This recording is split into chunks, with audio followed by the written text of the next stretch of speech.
¿Qué tal, amigos? Espero todos ustedes se encuentren muy bien. El presente video se va a tratar acerca de la escalada de la guerra, que todo apunta a que se va a intensificar, puesto que ya hay discusiones directas entre el jefe del Departamento de los Estados Unidos, Anthony Blinken, y el canciller Olaf Scholz, porque Alemania se niega a entregar tanques del tipo Leopard, tanques de combate, mientras Estados Unidos no entregue tanques Abrams. Y así pues estamos a un puntito de que la guerra suba de intensidad. Y la guerra Rusia-Ucrania, pues estamos a punto de ver un nuevo tipo de supercombate. La demanda de la guerra moderna de alta intensidad está agotada. Está agotando rápidamente las armas y los recursos de todas las partes en Ucrania. Lo que podría venir después debería preocuparnos a todos. Sí, a todos. Todos nos debería preocupar porque pues ya sería una escalada de la guerra ya a una mayor intensidad. Y en febrero de 2022 las fuerzas rusas invadieron Ucrania, lo que muchos analistas predijeron sería un rápido cambio de régimen del gobierno de Zelensky en Kiev. El Kremlin esperaba una operación corta, la toma de Crimea en 2014 y en el peor de los casos una guerra de bajo nivel, similar a la de Siria, con algunas ciudades parecidas a Alepo al final en el cambio de la guerra y el mundo. Y el mundo ha visto un conflicto prolongado, eh, y diría yo, muy sangriento, prolongado y tremendamente sangriento. Y la guerra de alta intensidad, en una escala no vista desde la Segunda Guerra Mundial, está próxima. Incluso si la situación en Ucrania se resuelve sin armas nucleares, el conflicto ha visto el nivel de guerra más allá de hace 75 años. Es decir, la guerra actualmente en Ucrania se compara con batallas nunca vistas desde la Segunda Guerra Mundial. Es cosa de decir bastante. La escala y el alcance de la tecnología moderna de inteligencia, vigilancia y reconocimiento de precisión, junto con el uso de tácticas de medidas del siglo XX y XXI, diría yo, ha visto un aumento dramático en el grado de destrucción del campo de batalla. Más preocupante, la personalización de la guerra por parte del presidente ruso Vladimir Putin, combinada con la pérdida significativa de equipo personal sufridas por sus fuerzas, podrían evolucionar hacia una guerra nuclear táctica, con el riesgo de un conflicto existencial. No nada más diría yo con la pérdida de las tropas de Vladimir Putin, no. También de las tropas de Zelensky, que pues a gusto mío lleva más equipo perdido y más hombres perdidos Ucrania que Rusia. Únicamente que la diferencia es que Ucrania exagera las muertes rusas y minimiza las de ellos. Y así pues es una guerra de mentiras, guerra de saliva, guerra de propaganda o recuerde usted que lo primero que muere en la guerra es la verdad. Y así pues es difícil equilibrar o saber más o menos cómo van las pérdidas de ambos bandos. Pero incluso si la situación en Ucrania se resuelve sin el uso de las armas nucleares, este conflicto ha escalado a un nivel más intenso que la guerra de Europa en 75 años, es decir, desde la Segunda Guerra Mundial. Pero es fácil imaginar cómo las cosas podrían ponerse peor. Considere lo que podría suceder si otros elementos como los ataques cibernéticos en Internet, eh, que son esencialidades para todos los aspectos de la vida diaria, junto con una pandemia o la escasez de agua en las crisis alimentarias del calentamiento global, la interrupción de la cadena de suministros, se incluyeran en un conflicto similar al de Ucrania. Entonces veríamos un tipo de guerra mucho más significativo, un supercombate. No estaríamos conteniendo dentro de la frontera de ningún país individual, es decir, se generalizaría. Sin preparación para una guerra en Ucrania, diría yo que sí. La guerra en su mayoría de la era industrial del conflicto pues, ucraniano también ha exhibido elementos sustanciales de la controvertida teoría de la guerra de quinta generación acuñada por primera vez por un ex oficial de la CIA de nombre Robert Steele en 2022. En 2002, quiero decir.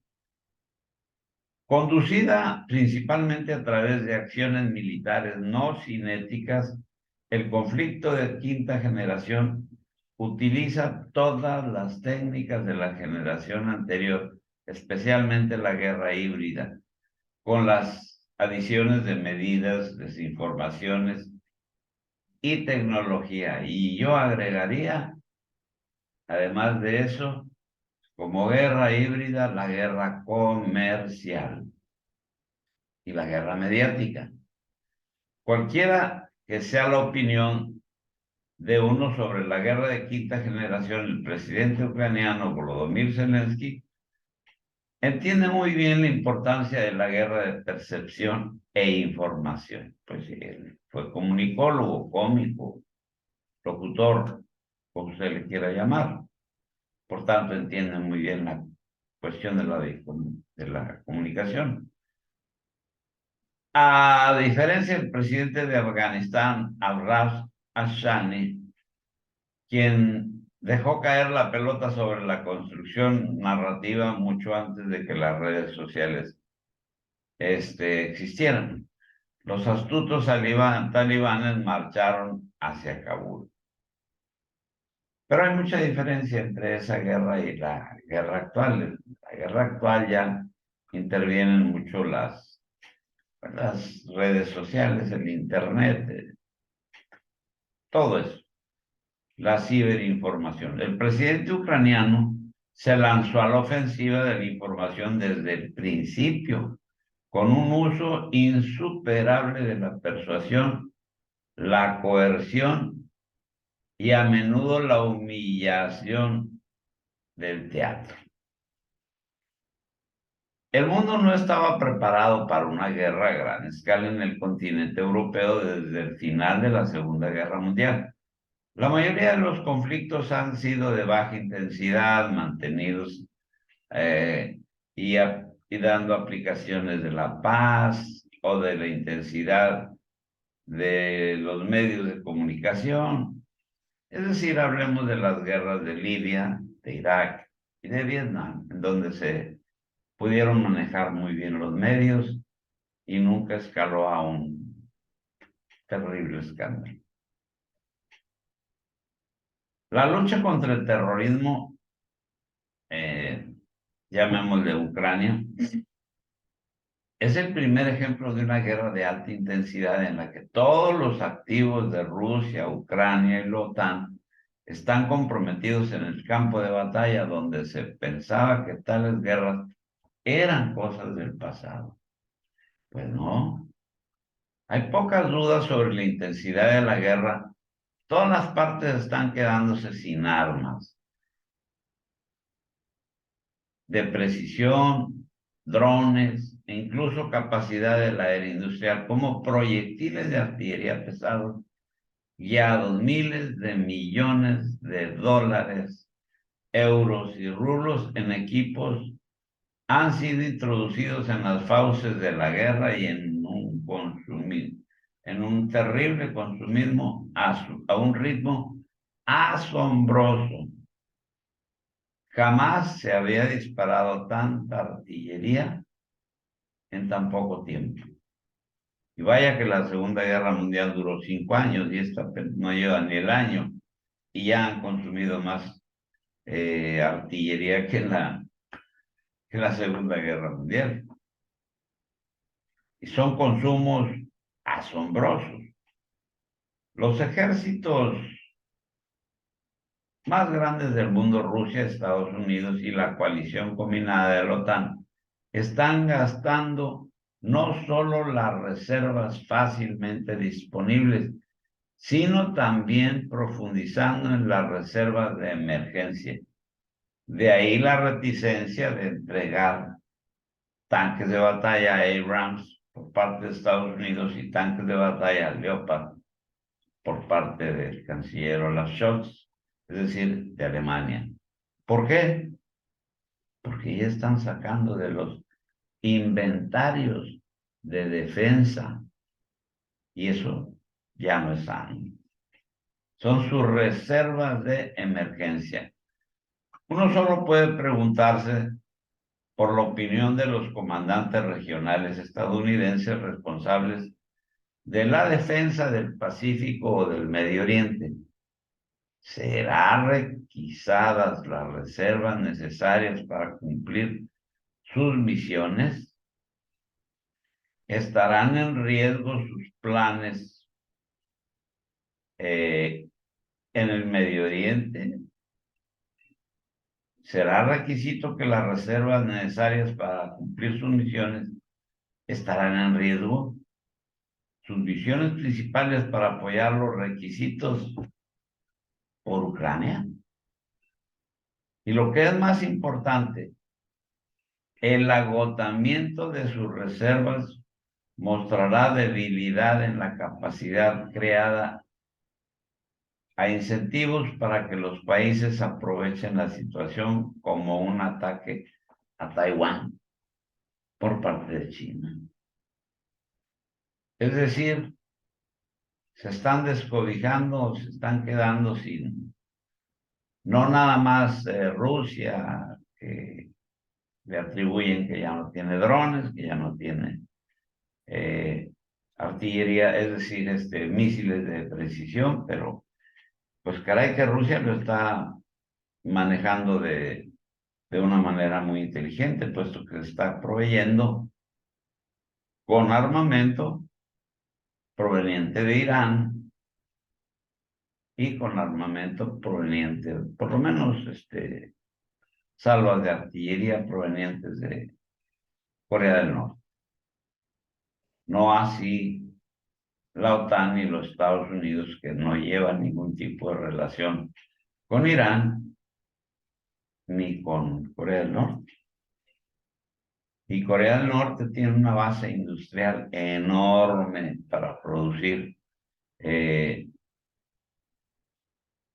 digamos que, tiros para artillería y de Irán, pues, ni se diga. En cuestión de drones están adelantadísimos. Quizás al nivel de los Estados Unidos, porque recuerde usted que no se le olvide, desde 2011 bajaron el dron más sofisticado de los Estados Unidos, un Hawkeye o vista de águila, completito, porque lo bajaron mediante ingeniería electrónica, capturaron y cayó enterito. Y desde entonces fabrican esos famosos Hawkeye, los están fabricando pues a todo lo que dan mediante ingeniería inversa, pues se hicieron de la tecnología y desde entonces los señores iraníes son líderes mundiales en la construcción de drones. Y vaya que se están causando daños los drones iraníes en el campo de batalla de Ucrania. Fundamentalmente el conflicto de Ucrania ha sobrevivido doctrinas olvidadas hasta hace mucho tiempo. Guerra de alta intensidad casi total, y cuando se combina con la dramática tasa de consumo de armas de precisión moderna, ha demostrado superar el cálculo de las reservas o los inventarios, incluso el personal en servicio activo necesario.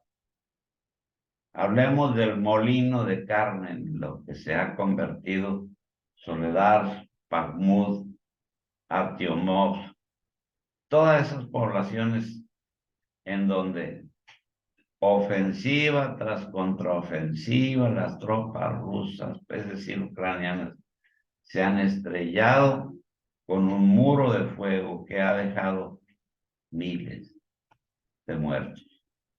También se pone de relieve, también se ha puesto de relieve, incluso más que las guerras del año pasado en Afganistán, el uso de información como arma a través de las campañas de propaganda, principalmente para desmoralizar al ejército del país objetivo. Un ejemplo notable ha sido el uso por parte de Ucrania de prisioneros de guerra rusos para expandir una sensación de arrepentimiento. En videos ampliamente difundidos se cree que las campañas sostenidas de ese tipo ayudan a crear una brecha de confianza entre el ejército ruso, el Kremlin y el pueblo ruso. El enfoque liderado por Estados Unidos para aislar a Rusia de la comunidad internacional en otro principio clave desde la guerra de quinta generación es el intento de exprimir económicamente a los rusos, provocando escasez y una devaluación del rublo con la esperanza de precipitar una reducción de su capacidad militar y el apoyo popular al gobierno. No han tenido éxito, puesto que lejos de debilitarlos económicamente, los rusos se han forrado de dinero, forrado literalmente, con los aumentos de los precios de las materias primas, número uno, y el apoyo del presidente Vladimir Putin, pues por consecuencia ha subido mucho. Bienestar económico en el pueblo, bienestar con el mandatario. Así que por ese lado no va. Si bien ayudar a Japón de los suministros de aceite esenciales en la Segunda Guerra Mundial fue fundamental para una victoria aliada en el Pacífico. La economía global interconectada, sin mencionar los países que violan las sanciones, han limitado el efecto de una presión similar en la maquinaria militar rusa. Y pues, permítanme recapitular un poquitito en eso de que las sanciones al petróleo japonés fueron fundamentales para liquidar el imperio japonés. Ahí hay datos muy curiosos. Cuando Japón entra en la Segunda Guerra Mundial, el famoso ataque de Pearl Harbor, pues resulta de que ya los japoneses ya habían tomado campos petrolíferos pero en el sureste asiático, pero necesitaban un poquito de tiempo para poder transportarlo, refinarlo, instalar refinerías y todo lo que concierne. Y la clave de todo este asunto es que en el ataque a Pearl Harbor, los pilotos japoneses eh, cometieron un error, se engolosinaron bombardeando los acorazados que estaban en la rada de la Bahía de las Perlas o Pearl Harbor, siendo que el elemento clave estaba exactamente en una colina al lado izquierdo, bueno, al lado izquierdo entrando de aquí para allá, pero como los aviones japoneses entraron del otro lado, es decir, de occidente a oriente, pues los depósitos y entra uno, la Bahía de las Perlas, procedente de Oahu, es decir, la isla se llama Oahu, eh, pero la Bahía de las Perlas o Pearl Harbor, que es, digamos que la bahía naval, donde se asienta la flota, creo que era la quinta flota de los Estados Unidos. De esa se sale en un barco de la bahía de Waikiki o de la bahía de Honolulu, de donde usted quiera llegar, y entra usted de frente a lo que es Pearl Harbor y exactamente a mano izquierda en la parte superior eh, se encuentran unos grandes depósitos, se encontraban y se encuentran unos grandes depósitos este, de combustible suficientes para mover toda la flota durante 3 años. Pues bien, ahí los japoneses eh, atacaron el acorazado Arizona, que tiene un pecio, un monumento muy bonito, y atacaron otros, puesto que los portaaviones se habían salido. Algún pajarito les avisó a los americanos que los iban a atacar y sacaron sus portaaviones, que pues son el alma de una fuerza aeronaval. Y así las cosas, los pilotos japoneses, con el sol a sus espaldas, entran. Nunca vieron los depósitos de petróleo y de gasolina que estaban así, en la punta de las colinas al lado derecho. Se fueron sobre los acorazados, barcos de guerra y todo lo que habían en la rada de Pearl Harbor.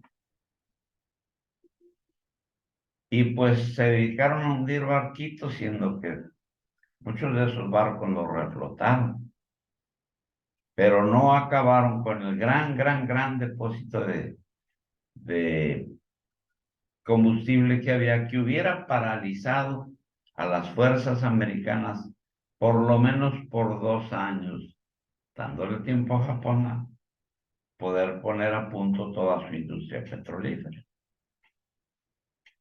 Me sale un poquito del tema, porque aquí lo cita, pues, el artículo, ¿verdad?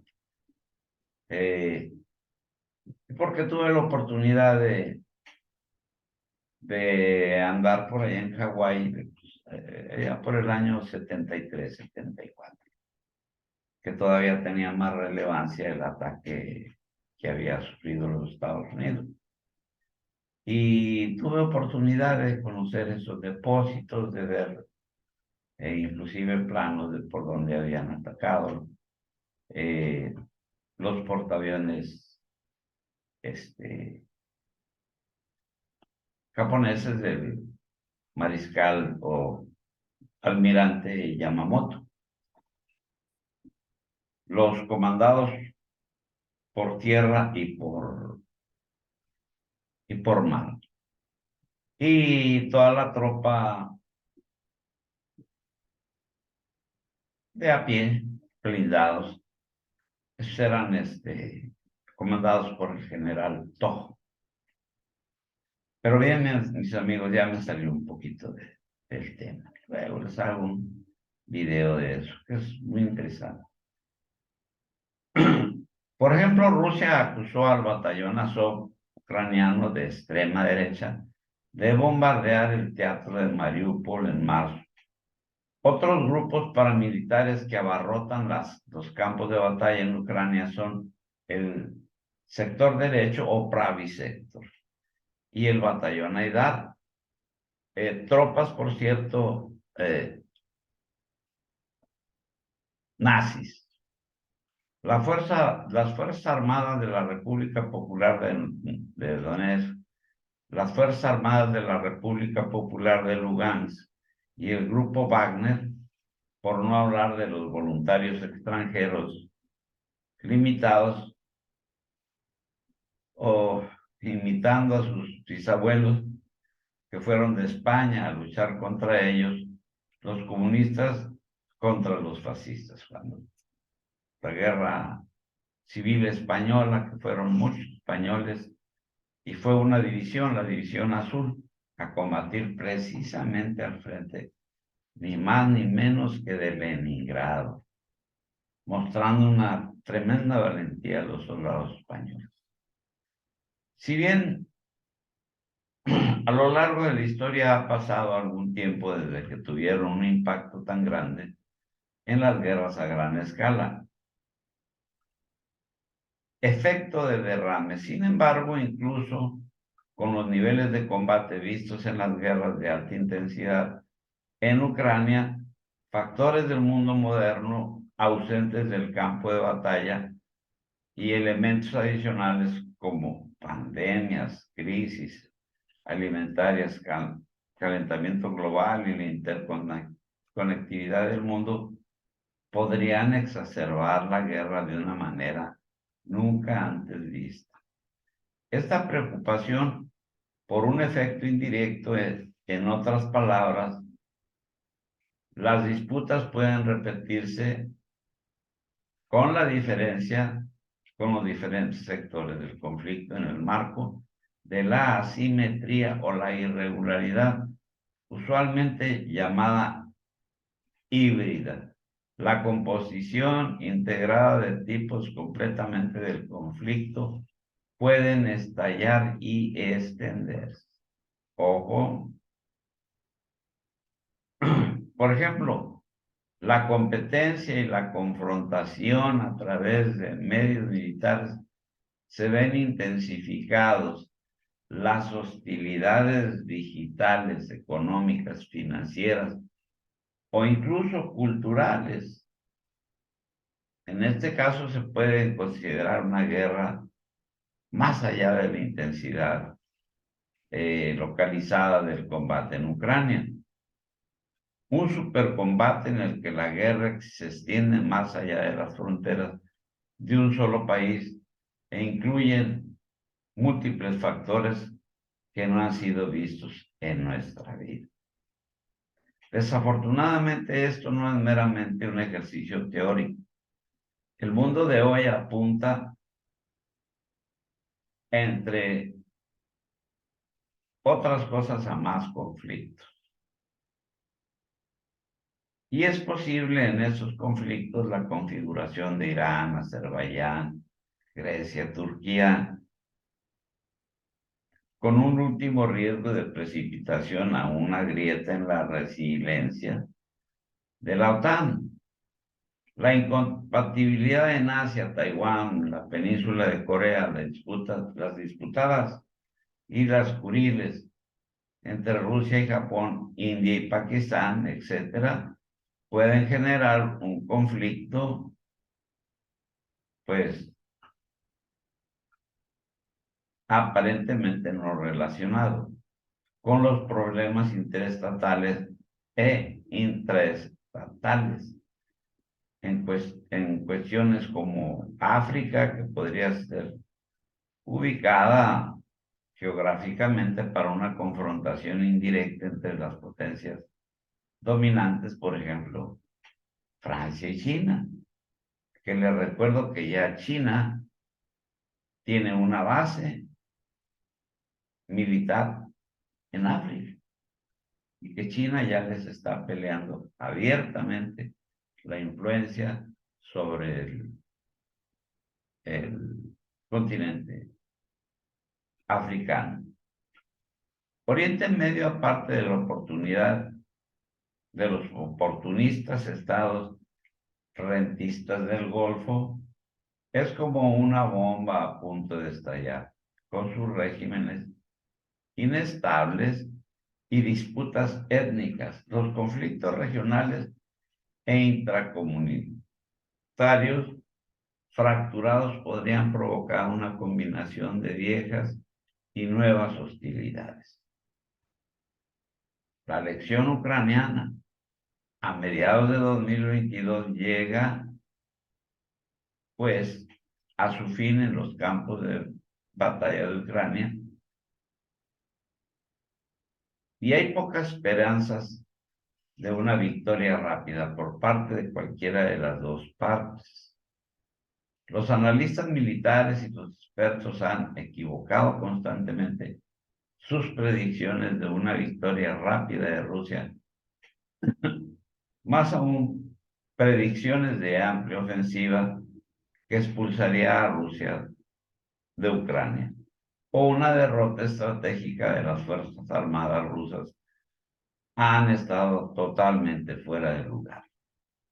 No way. Escasez de equipo,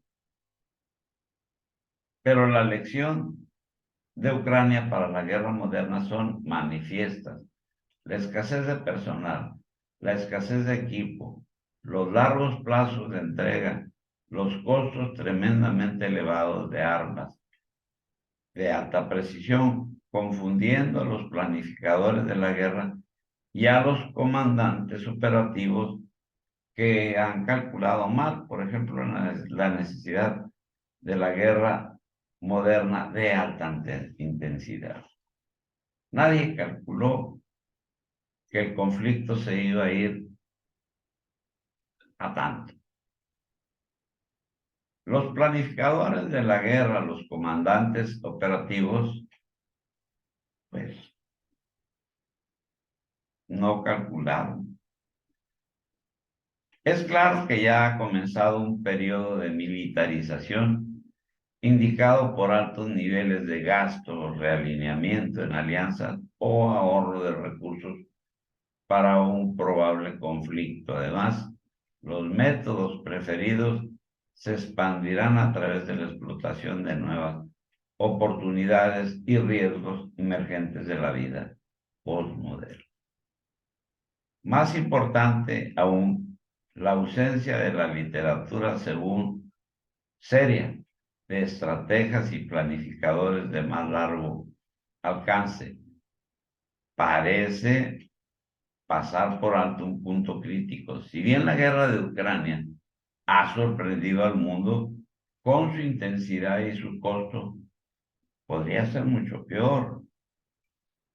Si bien muchos creen que el próximo paso del campo de batalla convencional en Ucrania sería un intercambio nuclear, existe una forma intermedia de guerra, un escenario de supercombate que todos los elementos de la guerra en Ucrania podrían agregar a otros factores.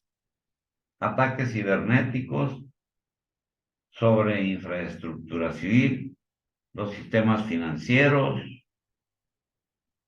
los ataques de propaganda falsa disfrazados de noticias reales, masivos de refugiados, pandemias, provocan una competencia médica entre las necesidades civiles y las necesidades de los combatientes en alimentos, aguas y armas.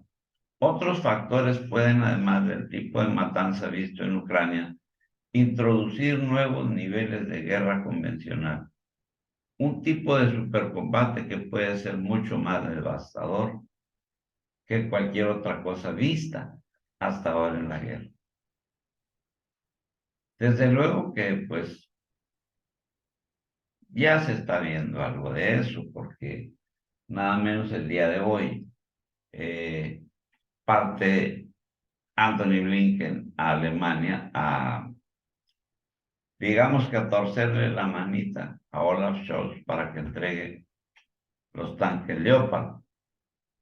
Y esa guerra a todas luces ha ido escalando, que no les vamos a dar Patriots y que ya los tienen y que no les vamos a dar sistemas de cohetería de largo alcance y que ya se las dieron y que no les iban a suministrar aviones de combate y resulta de que ya se los dieron y ha ido aumentando, sin duda,